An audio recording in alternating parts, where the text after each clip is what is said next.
Where'd all the wholesale fees go? Come on.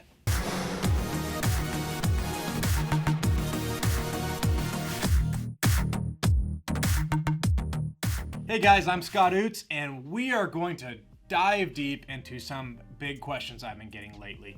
A lot of people have reached out to me and said, how are you still making money in a market that sellers can list a house and it sells in 2 hours for over asking? No way, no way, no way. That's a great question. You know, a lot of things shift in a market. You're gonna have downtimes. You're gonna have times where the market is extremely high like it is right now. Interest rates are at an all-time low. People can go qualify for a mortgage at rates about 2 and 3%. I mean, that's crazy. That's unheard of. So many people are out trying to buy right now, and it gives sellers the ability to take a house that a year ago we may have wanted to buy, redo the kitchen, redo the flooring, new paint, full rehab. And these sellers can take this house now, list it on the market for a way higher price. They're able to get multiple offers over asking. Get this, some of these houses in California right now, as soon as people list them, they're getting 5, 6, 7 offers within 24 hours. Some of these are $50,000 above asking. $50,000 above asking. I mean, that's absolutely crazy. For me, I wouldn't go buy a house right now. The market is so high. But we have to think of interest rates. If you look at a $500,000 loan for a house and you look at it at, say, 3% interest, then you look at a $500,000 loan at a potential 3.75 or 4% interest, it's a pretty significant difference per month. So buyers are saying, you know what, I'm willing to pay a higher price for a house right now to lock in this low interest rate for 30 years. It's actually a really smart move when you look at the difference. But on the other hand, us as wholesalers, what do? We talk to these sellers, and these sellers are saying, I want $500,000 for my house. And we're like, well, you know, our offer would be around $400,000. They say, no, I can just list it. And if we look at a year ago, sellers would say, or a seller would say that to us, and we would say, Mr. Seller, that's not gonna happen. I mean, you're not gonna get that. Well, now sellers are able to do this. They're able to take these houses, list it, and our offer would have been $400,000. They list at $5,000. They still net $475,000 because they got an offer higher than they're asking. So this is happening right now. But on the other hand, I'm not worried about it. My team is still out here locking up contracts. We're killing it this year. Our spreads are still fantastic. You know why? Because we're not going for these houses that sellers are able to list and qualify for a mortgage. We're going for the houses that need work. So typically when a seller sells to a buyer on the market, that buyer is going to need to do inspections. So they're going to have to do termite inspection. They're going to have to do home inspections. They're going to ask the sellers to make repairs. If the roof of the house is leaking, it's not going to qualify for a standard 30-year mortgage. If the plumbing is bad, it's not going to qualify for a 30-year mortgage. You have to look at these things because obtaining a standard mortgage on a property, sellers' houses and buyers' loans have to qualify for specific items. They have to have a stove. They have to have these type of things that qualify for that loan. Because the buyer is not getting a loan for an investment property. They're getting a loan for a standard 30-year fixed live-in primary residence property. So if you are going for these properties that are in perfect condition, you are going to struggle right now. Are you serious? Unless that seller has a major distress and they have a reason to sell you that house for a discount. So let's talk about marketing. If you are marketing out to potentially just an equity list with no distress, you're probably going to start seeing that your marketing response rates have slowed down a little bit. The people that are calling you, you're having less and less motivated people to sell at a discount. If you're going for potentially a distress list. Now, I'm not talking pre-foreclosure. Let me be very clear about that right now. Foreclosures aren't happening for most cases right now. So a lot of people in pre-foreclosure that aren't paying those loans have the ability to keep going with this until the foreclosure moratorium is lifted. So right now, pre-foreclosures, in most cases, not going to be a huge motivation. It will once all this changes. So if you're looking at people that are in a default situation, they would have needed to be in default prior to the COVID restrictions taking place. Now, mortgage lenders can still be foreclosing on those ones.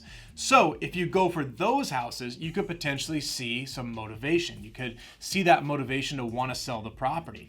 For instance, we have one right now that the lender is still scheduling the trustee sale. So the house is still going to go to auction because the seller was in default for a significant amount of time prior to COVID. Now, the COVID timeframe stopped the bank from that trustee sale for a while. It delayed them.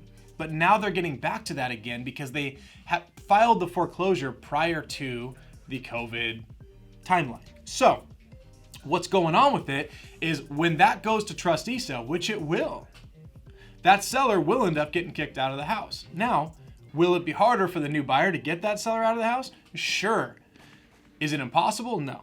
We're still able to file a non-lawful detainer to get that guy out if we had bought that house at auction. So auctions are still occurring, pre-foreclosures are still in place. However, you need to make sure you adjust your approach with how you're doing it. Go for people that were in pre-foreclosure prior to COVID. Or look at a different distress. Look at inheritance, look at probates. Probates is a very stressful thing for people right now, especially in California, because courts were closed. So if someone needed to process a probate, they weren't really able to. And now the courts are so backed up that sellers are like, I don't even know what to do. I just want to be done with this house. I want out, but I don't want to wait a year for the probate to be done. I don't want to pay for the probate and have my money out for a year. So we have, I think, 5 or 6 properties right now that are going through probate, and we're paying for the probate for the seller. We've gotten very creative with that. We're walking them through the process. We have been involved every step of the way, and we are buying the house once the probate's complete. Oh. Yes. Yes. Which the good news is we're starting to see a lot of houses start to be processed through probate. The courts are opening back up, but they have a backlog. So it's just anything that would have taken 2 weeks in the past is taking potentially, best case scenario, 4 weeks, worst case scenario, 8 to 12 weeks now. And a lot of courts are backed up to process some of these things like 8 to 10 months because the courts aren't going to work extra time. They're still going to work their 9 to 5. So look for distresses that you can get, any inherited properties. But this, really during this time, driving for dollars, door knocking, these type of things are going to be really popular because it's houses that you're not seeing on standard marketing channels that you are going out and getting. You're marketing to people that their houses really become non-repairable, right? And they're not able to afford to repair these houses. They got a boarded up window. You've got tarps on the roofs. You've got different things like that you're looking for. And a lot of these sellers have lost their jobs. They haven't had jobs for months. Unemployment's been so low, they haven't been able to take care of these houses. And if they have the ability to get a way out from you providing them a cash offer, you getting creative on a creative deal, maybe potentially a seller finance or something like that, you're able to help these sellers get out of these situations. So bottom line, there's plenty of deals in this market. But like anything that changes, you always have to adjust your approach. If you keep going with the same approach, if I said this was my postcard and I'm mailing this out right now and I'm going to keep mailing the same postcard for 10 years from now, you're going to see an issue with this postcard because things happen. You have to adjust who you're mailing to, what your message is, and you have to make sure that as these sellers call in, especially in a time of stiff competition like this, you're moving quickly. If this seller is able to sell right now, don't take a week to get them an offer and get the house closed up or that contract locked up. Make sure you're talking to the seller right away and you're getting the seller under contract because buyers right now are pushing to get properties because they know the way the market is, it's continuing to go up and they need to be able to get out there, start their construction, buy the house when it's worth $500, when they think they can sell it for $700, but they can really sell it for $750, $800. These buyers want properties so bad right now. And when we talk about a buyer's list too, your buyers are getting sick of these competing offers on the MLS. They don't want to go that direction. If you can pull some of these buyers in that haven't worked with you in the past and get them onto your buyers list, you're going to make some great relationships because you would be the one source that consistently provided these buyers properties when they couldn't get it off of the MLS. So we have something people want right now. We have houses at a discount that need repairs. And we have buyers out there that want those houses and they're willing to pay top dollar for it. So you have the ability to get a higher wholesale spread, but you have to get creative. You have to figure out how can you get to these houses before this person lists on the market.